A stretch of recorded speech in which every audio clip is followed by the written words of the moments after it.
TNI Angkatan Laut melalui Komando Daerah Angkatan Laut 6 terus memperkuat ketahanan pangan nasional melalui sektor maritim.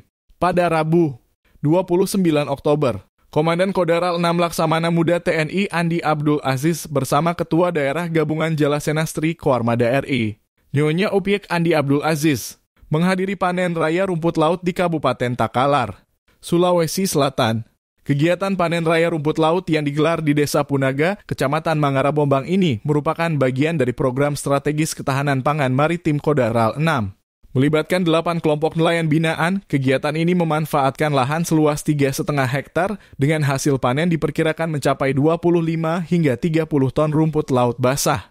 Program ini menjadi wujud nyata sinergi antara TNI Angkatan Laut, pemerintah daerah, akademisi, dan masyarakat pesisir dalam memperkuat ketahanan pangan nasional sekaligus mendorong ekonomi biru di wilayah pesisir. Usai panen rumput laut, Komandan Kodaral 6 kemudian mengikuti video conference nasional yang terpusat di Lampung Utara, bersama Menteri Pertahanan RI Syafri Syamsuddin, Menteri Pertanian Andi Amran Sulaiman, Panglima TNI, dan Kepala Staf Angkatan Laut. Heru Fajar TV melaporkan. Terima kasih telah menonton. Jangan lupa subscribe, like, comment, and share. Saksikan terus informasi terbaru dengan menekan tombol lonceng hanya di channel Fajar TV.